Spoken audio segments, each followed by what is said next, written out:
Welcome to fresh منا lessons. مجھے پکار اور میں تجھے جواب دوں گا، اور بڑی بڑی اور گہری باتیں جو تو نہیں جانتا تجھ پر ظاہر کروں گا۔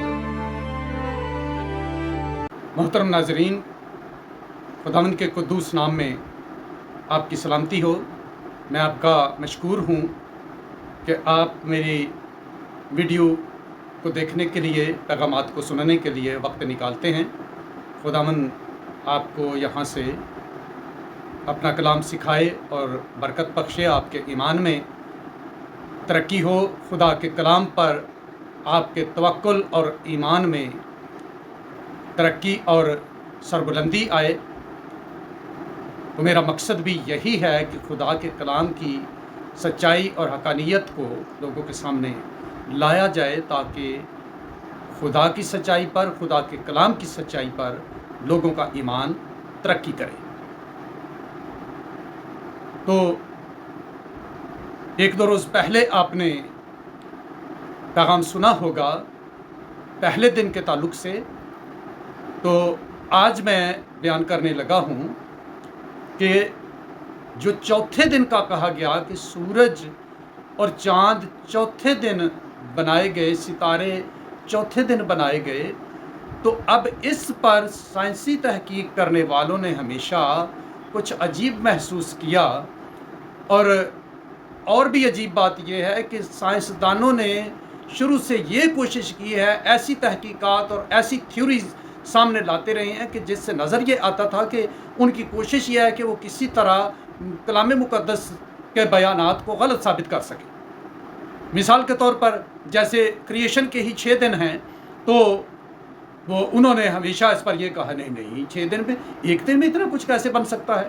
تو انہوں نے ایک طریقہ نکالا چیزوں کی مدت نکالنے کا، جس کو وہ کاربن ڈیپوزیشن یا کیلشیم ڈیپوزیشن کے اعتبار سے دیکھتے ہیں کہ یہ جی کاربن کے جمنے میں یا کیلشیم کی تہیں جمنے میں جو ٹائم لگتا ہے اس کو جی اتنا عرصہ لگ جاتا ہے، تو اس اعتبار سے یہ فلاں چیز جو ہے یہ اتنے کروڑ سال پرانی بنتی ہے، یہ اتنے ارب سال پرانی بنتی ہے۔ کائنات کے بارے میں جیسے کہتے ہیں جی یہ 13 ارب سال پرانی ہے۔ تو ابھی اسی گزرے دسمبر 2023 میں جو جدید ترین دوربین جیمز ویب اسپیس ٹیلیسکوپ، اس نے ایک ایسی گلیکسی تلاش کی جو کہ 13 ارب سال سے بہت زیادہ پہلے کی ان کو نظر آئی۔ تو اب سائنسدان تو ہکا بکا رہ گئے کہ یہ کیا جی، ہم نے جو اندازہ لگایا تھا کہ کائنات جو یونیورس ہے یہ تو 13 ارب سال پرانا ہے، تو یہ اس سے پہلے کی گلیکسی ہے، تو اس کا مطلب ہے ہم نے جو بگ بینگ تھیوری بنائی تھی کہ جی بگ بینگ تھیوری سے میٹیریل پھٹا تھا، اس سے کہکشائیں بن گئی، گلیکسیز بن گئی، ستارے بن گئے، پلینٹس بن گئے، چاند بن گئے، تو وہ تو گئی۔ تو تب سے انہوں نے کہا شاید بگ بینگ تو کبھی ہوا ہی نہیں، تو یہ ہر چیز شاید کسی طرح سیپریٹ بنی ہے، تو یہ سیپریٹ ہی بنی تھی، بنانے والے نے ہر چیز سیپریٹ ہی بنائی تھی۔ تو اسی طرح کی باتیں کرتے ہوئے پیدائش کی کتاب کا یہ تخلیق کا جو بیان ہے، اس کی ہمیشہ انہوں نے نفی کرنے کی کوشش کی، لیکن جس طرح کے خدا کے کلام میں کرنتھیوں کے خط میں پولس رسول نے لکھا کہ انسان کی حکمت خدا کے سامنے بے وقوفی کے برابر ہے۔ انسان کی حکمت کا مطلب ایک تو انسان کا علم ہے، اور یہ بھی یاد رکھیں کہ یونانی دور میں حکیم ہی سائنسدان بھی ہوتا تھا۔ جیسے پرانے حکیموں کا آپ ذکر سنتے ہیں، حکیم ارسطو، حکیم افلاطون، اسی طرح اور بھی کئی، حکیم جالینوس، تو وہ میتھمیٹیشین بھی تھے، وہی بایولوجسٹ بھی تھے، وہی طب کے یعنی میڈیکل کے حکیم بھی تھے۔ تو یہ برانچز بعد میں الگ الگ ہوئی، پہلے ایک ہی ساری سائنس کا ایک ہی سبجیکٹ سمجھا جاتا تھا، اور اس وقت سائنس کو ہی حکمت بھی کہا جاتا تھا۔ تو اسی पैराए में पौलुस रसूल ने ये कह दिया कि इंसान की जो हिकमत है, इंसान का जो इल्म है, इंसान की जो साइंस है, इंसान की जो इल्मी अप्रोच है, वो खुदा की अप्रोच के सामने, खुदा की हिकमत के सामने, खुदा के इल्म के सामने बेवकूफ़ी के बराबर भी कोई हैसियत नहीं रखती। का यानी इंसान का इल्म इतना छोटा और इतना नाकिस है कि ये खुदा की हिकमत और खुदा के कामों के तरीके को कभी समझ ही नहीं सकता। तो फिर इंसान क्रिएशन को क्या समझेगा जी? तो ना समझ सका।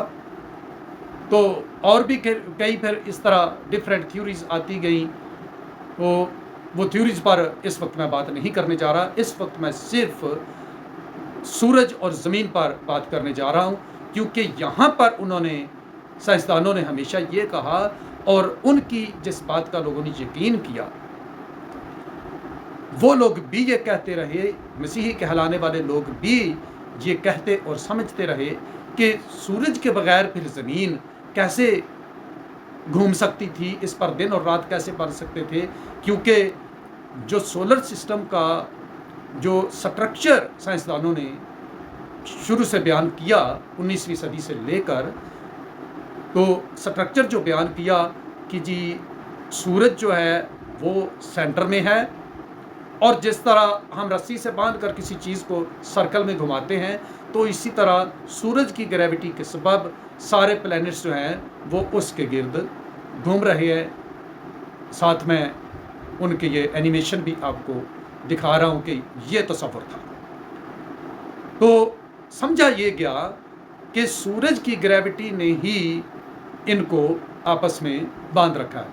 हत्ता कि 1920 के अशरे में एक बरतानवी साइंसदान जेम्स जीन ने तो ये नज़रिया भी पेश किया कि ये जितने प्लैनेट्स हैं ये निकले ही सूरज में हैं। पहले कोई प्लैनेट्स थे ही नहीं, बल्कि सूरज ही था।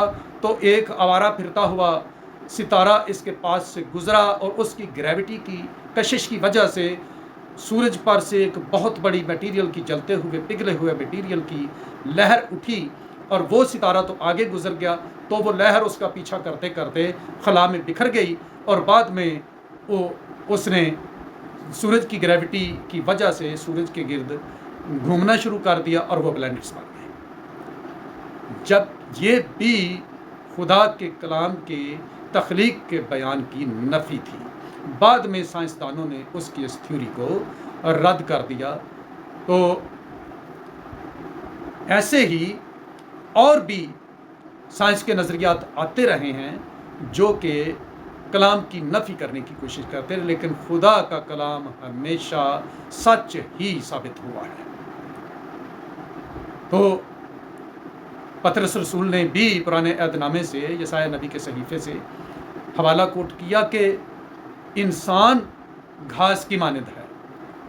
इंसान की शान व शौकत और इंसान की ज़िंदगी घास की मानद और घास के फूल की मानद है, जिसकी ज़िंदगी चंद रोज़ा होती है और वो कुमला जाता है, घास सूख जाती है, उसका फूल मुरझा जाता है। यही हाल इंसान का है। तो इंसान अपनी ज़ात में, अपनी ज़िंदगी में भी कमज़ोर और नाकिस है, और इंसान का इल्म भी नाकिस है, लेकिन खुदा का कलाम हमेशा ज़िंदा और कायम रहता है। तो अभी ये 2024 में ये 13 जुलाई को नासा की रिपोर्ट ये एक वेबसाइट ने नशर की है। ये साथ में उसकी रिपोर्ट डिस्प्ले कर रहा हूँ। रिपोर्ट डिस्प्ले की है कि नासा ने ये मान लिया और ये ऐलान किया है कि पहले का हमें नहीं पता, लेकिन इस वक्त ज़मीन जो अपने ऑर्बिट पर घूम रही है, ये सूरज के गिर्द नहीं घूम रही, बल्कि सूरज के आसपास ही एक पॉइंट है जिसको उन्होंने बैरी सेंटर का नाम दिया है। बैरी सेंटर के गिर्द ज़मीन घूम रही है। तो ज़मीन दरअसल उस बैरी सेंटर के गिर्द जो है ना चक्कर लगा रही है। सूरज की मोहताजी इसको नहीं है। तो खुदा का कलाम यही तो बता रहा था, यही तो सच था जो खुदा के कलाम ने बताया था कि ज़मीन जिस वक्त बनाई गई, सबसे पहले खुदा ने ज़मीन को बनाया, उसके बाद सूरज, चाँद और सितारों को बाद में खुदा ने बनाया। पहले ज़मीन और खला बनाया। تو अय्यूब 26 बाब की 7 आयत में भी ये बात लिखी है कि खुदा ज़मीन को खला में लटकाता है, यानी मुअल्लक करता है उसे। खला में खुदा ने हैंग किया है या सस्पेंड किया है, उसे खला में खुदा ने ठहरा दिया था। कैसे ठहरा दिया था? और वो भी किसी और की ग्रेविटी के बगैर, किसी और की, जैसे कि अगर हम किसी चीज़ को रस्सी से बांध कर घुमाते हैं तो हम उसे अपने हाथ से फोर्स देते हैं, सेंटर से उसे फोर्स देते हैं। तो यही समझा था साइंसदानों ने कि इसी तरह की फोर्स सूरज दे रहा है अपने प्लैनेट्स को। लेकिन अब उन्होंने मान लिया है कि सूरज की ग्रेविटी हो या ना हो, ज़मीन अपने इसी ऑर्बिट पर घूम सकती है अपने उस बैरी सेंटर की वजह से। अब बैरी सेंटर क्या है? कोई चीज़ भी जब अपने एक्सिस पर घूम रही हो, अगर तो वो अपने ठीक एक्सिस पर घूम रही हो तो उसका जो सेंटर ऑफ मैस होता है, यानी उसके मटेरियल का मैस, वो उसके सेंटर में, उसके एक्सिस के सेंटर में होता है। लेकिन अगर उसकी हरकत ऐसी हो, वैसे वो झूल झूल के घूम रही हो, यानी कि उसका जो एक्सिस है, एक्सिस बिल्कुल सेंटर में ना हो बल्कि घूमने का एक्सिस जो है वो साइड पे हो, तो उसका जो सेंटर ऑफ मैस है उसकी बॉडी से बाहर निकल जाएगा। तो वो फिर उस बॉडी के गिर्द घूमना शुरू कर देगा। तो ज़मीन को खुदा ने इसी किस्म की गर्दिश दी है। ये साइंसदानों ने सैटेलाइट्स के ज़रिए डिटेक्ट कर लिया है कि अपने ऑर्बिट पर जो सूरज की गिर्द ज़मीन जा रही है तो वो स्ट्रेट लाइन नहीं है, यानी वो बिल्कुल ट्रेन की तरह नहीं कि एक ट्रैक पर चली जा रही है ऐसे, तो उसी तरह वो उस पर भी ऐसे एक छोटे सर्कल में घूमती हुई ऐसे गुजर रही है। तो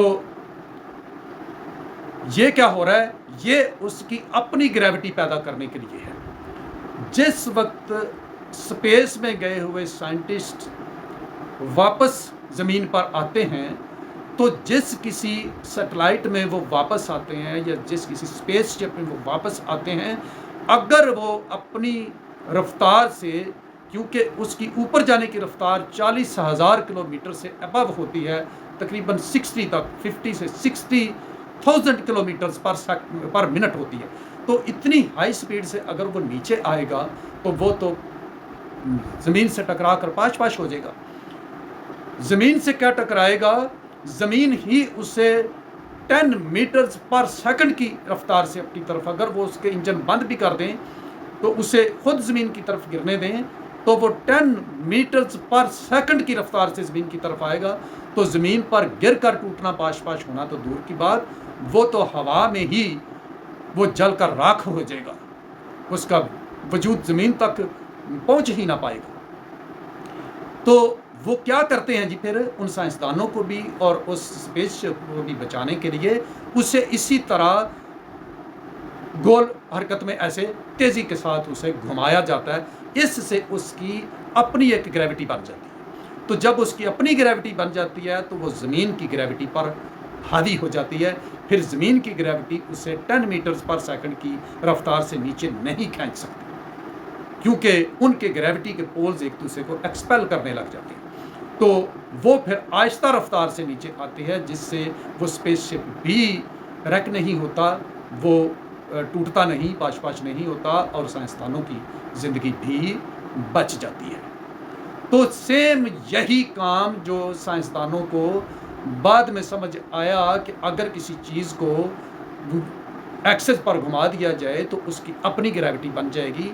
तो खुदा जिसने सब कुछ पैदा किया है, जिसने ग्रेविटी की कुव्वत पैदा की है, जिसने सारी चीज़ें पैदा की हैं, जिसने सब चीज़ों को बेवजूदी से वजूद बख्शा, खलक किया, वो इस कानून को भला नहीं जानता था। साइंसदान कानून बनाते नहीं, याद रखें, दरियाफ्त करते हैं। सारे कवानीन, सारे जो साइंस लॉज हैं, ये खुदा ने बना रखे हैं। हर चीज़ इन लॉज पर चल रही है।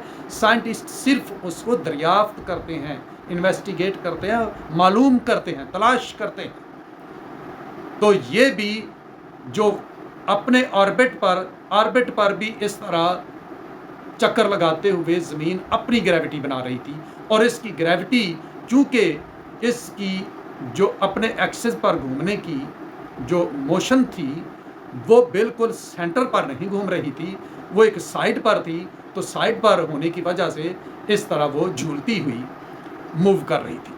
تو آربٹ پر بھی جب وہ اس طرح جھولتی ہوئی چل رہی ہے تو اس کی وجہ سے اس کا جو بیری سینٹر ہے وہ اس کی باڈی سے کہیں دور چلا گیا، اور وہ وہیں چلا گیا جہاں پہ بعد میں خدا نے سورج کو رکھ دیا۔ تو بیری سینٹر آج بھی موجود ہے۔ سورج کی بھی موشن یہ بھی سائنسدانوں نے اب تلاش کر لیا ہے کہ جو سورج کے بارے میں وہ پہلے گیس کرتے تھے کہ وہ اپنی ہی جگہ پر اپنے ایکسس پر ایسے جو ہے وہ گھوم رہا ہے جس سے اس کی گریوٹی بن رہی ہے، تو اب انہیں پتہ چلا ہے کہ ایسا نہیں ہے، وہ بھی اسی بیری سینٹر کے ارد گرد جھولتا ہوا زمین کی طرح جھولتا ہوا ایسے باہر گھوم رہا ہے۔ یہ سب کچھ جو ہے سیٹلائٹس سے معلوم کر لیا گیا ہے۔ تو بس جب انہوں نے یہ معلوم کر لیا ہے تو جو ایوب 26 باب کی 7 آیت میں بات کہی گئی تھی کہ خدا نے زمین پہلے بنائی اور اس کو خلا میں معلق کیا، خلا میں اسے ہینگ کیا، تو سچ ثابت ہو گیا کہ زمین کو اکیلے بھی خدا رکھ سکتا تھا۔ باقی پلانٹس خدا نے بعد میں چوتھے دن ہی بنائے، کیونکہ لکھا ہے کہ تمام ستارے اور سورج اور چاند خدا نے چوتھے دن بنائے، تو پھر باقی پلانٹس بھی چوتھے دن ہی بنے ہیں، کیونکہ ان کا کام بھی جو وہاں خدا نے دیگر چیزوں کو کام سونپا تھا کہ زمین پر روشنی ڈالیں، تو پلانٹس بھی چونکہ رات کے وقت زمین پر روشنی ڈالتے ہیں، تو ان کو بھی پھر اسی دن بنانا تھا، لیکن وہ بھی اسی پیٹرن پر بنائے گئے۔ تو یہ خدا کی حکمت تھی کہ خدا نے ان کو ایک پلین میں، ایک ترتیب میں رکھ دیا۔ تو زمین کو خدا نے اپنی گریوٹی دی تاکہ اسے کسی اور کی گریوٹی کی محتاجی بھی نہ ہو، اور کسی اور چیز کی گریوٹی اس پر حاوی بھی نہ ہو سکے کہ اس کو اس کے ٹریک یعنی اس کے آربٹ سے، اس کے مدار سے ہٹا ڈالے۔ ورنہ تو کئی دفعہ ایسا بھی واقعہ ہوتا ہے کہ تمام پلانٹس گردش کرتے کرتے 2-3 پلانٹس یا کبھی کبھی بہت سارے جو ہیں وہ ایک لائن میں ایسے ایک لائن میں آ جاتے ہیں۔ یہ اگر زمین ہوتی ہے تو باقی پلانٹس ایسے، تو ان کی جو کلیکٹیو فورس ہوگی، جو ان کی مجموعی گریوٹی ہوگی، وہ تو زمین کو پھر کھینچ لیتی، لیکن خدا نے زمین کو ایسی گریوٹی دی اور باقی پلانٹس کو بھی کہ کوئی دوسرا اسے اپنی طرف کھینچ نہ سکے اور اس کا آربٹ باہر یا اندر موو نہ کر جائے، بلکہ اس کو اس کی جگہ پر قائم رکھنے کے لیے اس کو اپنی گریوٹی دے دی۔ تو وہ آج بھی قائم ہے، اور اب سائنسدانوں اب سن لیں گے آپ تھوڑے دنوں تک کہ وہ یہ کہہ دیں گے کہ بائبل مقدس کی بات سچ تھی کہ سورج اور ستارے زمین کے بعد بنائے گئے، بلکہ آپ یوں سمجھیں کہ ایک طرح سے انہوں نے یہ بات تسلیم کر ہی لی ہے۔ تو خدا کے کلام کی تعریف ہو، خدا کی قدرت کی تعریف ہو، خدا کے کلام کی سچائی کی ہمیشہ سربلندی قائم رہے، اور اس پیغام کے سننے والے ہر ایک شخص کو خدا کثرت کی برکت دے، اور اپنے ایمان کو پختہ رکھیے کہ جو باتیں بھی خدا کے کلام میں بیان کی گئی ہیں ان کو کوئی بھی چیز غلط ثابت نہیں کر سکتی۔ جو غلط کہے گا وہ خود غلط ثابت ہو جائے گا۔ خدا مند آپ کو برکت دے۔